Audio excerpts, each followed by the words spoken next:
Hello everyone and Madayaw. I am recording this for a third time.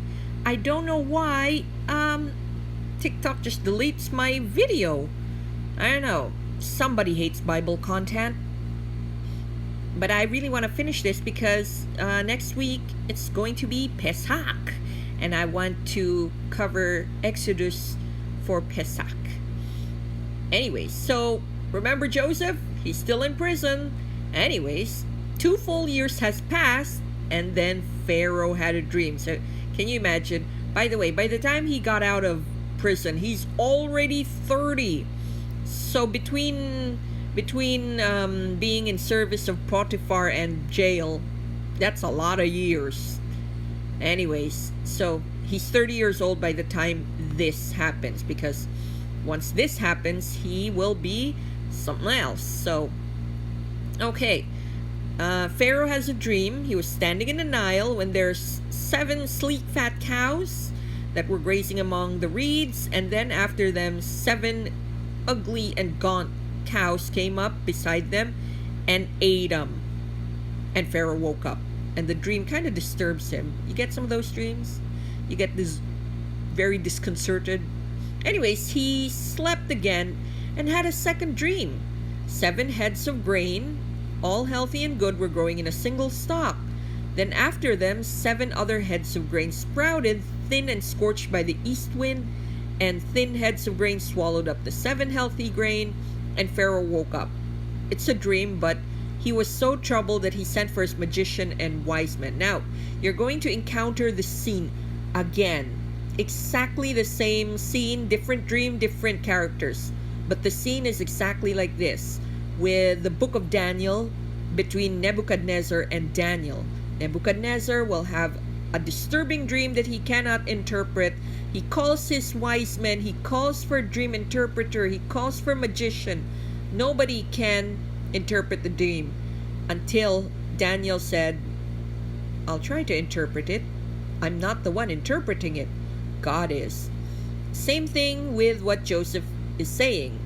I'm not interpreting it for you. I am going to ask God to interpret it for you. So Pharaoh sent for Joseph because the chief cupbearer said, Hey Pharaoh, when I was in prison, me and the chief baker were there, and there's this guy who interpreted our dreams for us, and it was very accurate. And so, yeah, Pharaoh said, bring Joseph here. And he was. So they brought from the dungeon. They shaved him, changed his clothes, made him presentable for Pharaoh. And Pharaoh said, I had a dream. So he tells Joseph the dream, and Joseph says, this is what God said. He didn't say this is what Joseph said or this is what I say. It is from God. He is very clear. Joseph is very clear that it is from God, his God, not the numerous gods of Egypt.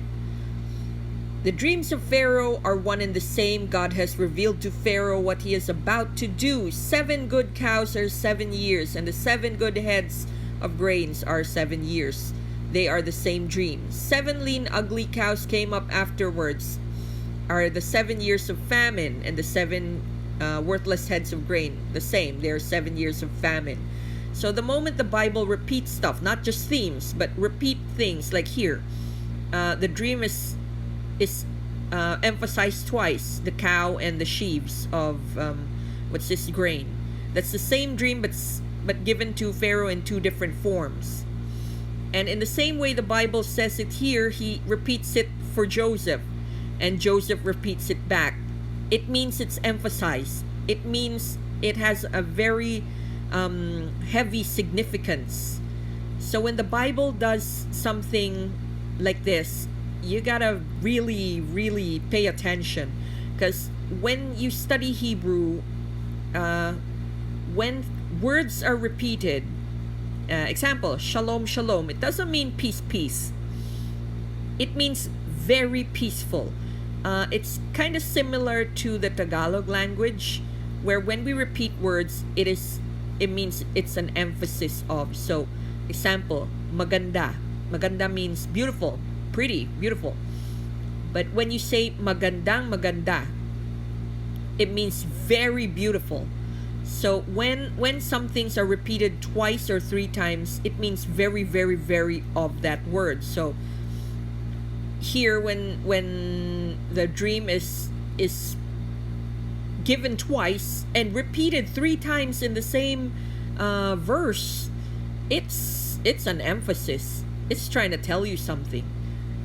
It's gonna be a very, very, very bad famine. So it's gonna have a very abundant 7 years, but a very bad famine afterwards. And what's this? Pharaoh actually listens to Joseph, and he's like, "Oh, so God told you. Therefore, you're the guy in charge, because God told you. Therefore, you should be the tag your it. It's you."